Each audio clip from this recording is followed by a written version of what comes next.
In the aftermath of Charlie Kirk's assassination, America finds itself standing at a crossroads, a turning point for our country. As Utah's Governor Cox put it, we can either find an off-ramp or keep barreling down a road that ends in the destruction of our country. This was not just a tragedy for Charlie's family, not just for the Republican Party. It was an attack on the very principle of free speech itself. Thousands saw his death unfold with their own eyes. Millions more saw it on the news. The result was the same. Fear. The fear that any one of us could be murdered simply for voicing an opinion. I ask you this. What happens to a country when people are too afraid to speak? Do we grow stronger together, or do we let fear drive us apart? Firstly, to President Trump and my fellow Republicans. This was a horrid act against one of the strongest voices in our party. A family torn apart. Children without a father. And yes, millions of Americans left scarred, carrying this tragedy in their minds and hearts, forever. But Mr. President, this is not the time to harden divisions. This is the time to see our country not as enemies at war, but as neighbors with different opinions. You spoke about this tragedy multiple times, but instead of calming the storm, you fanned the flames. In one interview, you called the entire left wing of our country scum. Mr. President, you're the leader of this nation, a nation of Republicans and Democrats, liberals and conservatives. You represent not just our party, but the entire United States. I know that you are angry at the loss of your friend. We all are. But don't turn that anger against your fellow Americans. Don't demonize those who disagree. That same poisonous mindset is what gave rise to this atrocity. To all of us who are outraged by Charlie Kirk's death, take that anger, forge it into passion, not to destroy those who differ, but to dismantle the hatred that allowed this violence to happen. Ours is the party of truth and recognizing the reality of the situation. The truth is this: no two people will ever agree on everything.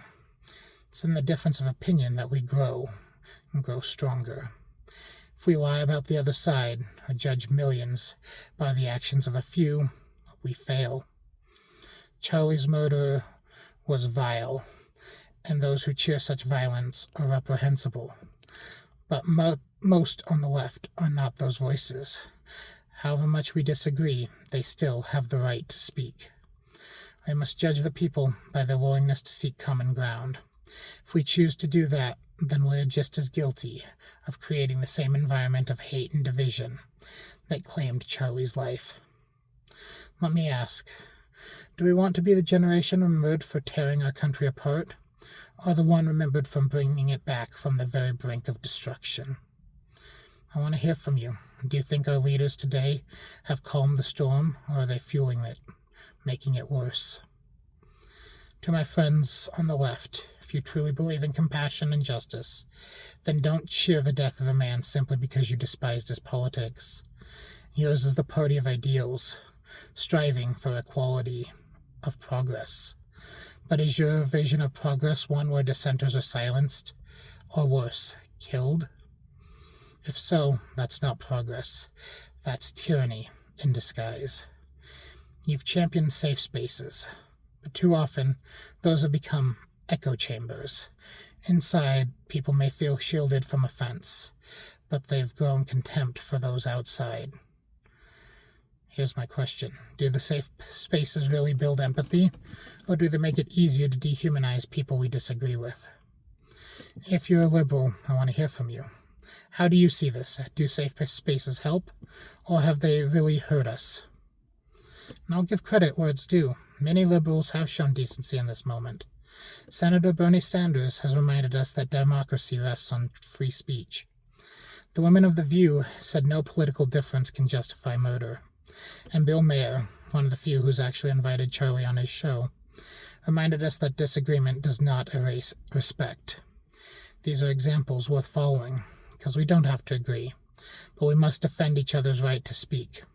Without that, democracy and our republic itself dies. To the warring factions online, to those celebrating, why? Why is murder something to cheer? For years, you've preached tolerance. Tolerance of every religion, except Christianity. Tolerance of every gender identity. Tolerance of open borders. But the moment violence fits your narrative, you've applauded it? That's not tolerance, it's hypocrisy. Yes, you have the right to celebrate under the First Amendment. I'll defend that right, but morally, it's reprehensible. Let me ask, what kind of country are we building when we cheer death over disagreement? And those of you spending hours scouring the internet, digging through private friends lists, making someone's old posts go viral just to ruin their life, let's be honest about what that is. That's cancel culture. Plain and simple. The very thing we've fought against for years. When it was used to erase history, and we fought it, to tear down statues, to rename schools and teams, to punish anyone who didn't toe the line, but now we are committing that same crime. It doesn't heal the division, it feeds it. It doesn't build bridges, it burns them. Here's the question, the real question. Does cancel culture really make us safer? Or does it just teach people to hide what they think until the resentment boils over? Finally, I want to bring it to the workplace. I'm not saying that politics should be banned at work. Employers have the right to set those rules.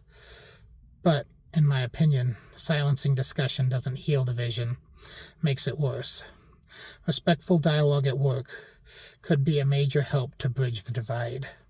Think about it. The workplace is where most of us spend most of our lives, shoulder to shoulder with people who may disagree with us. But if we can't talk about it, we'll never know. Ask, if we can't talk across the differences at work, where else can we?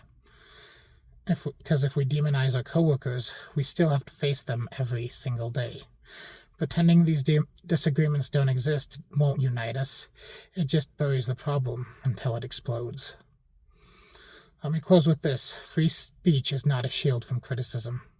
It's a protection from violence and from government punishment. Others have every right to push back, to argue, and call us out. That's not an attack on free speech. That is free speech.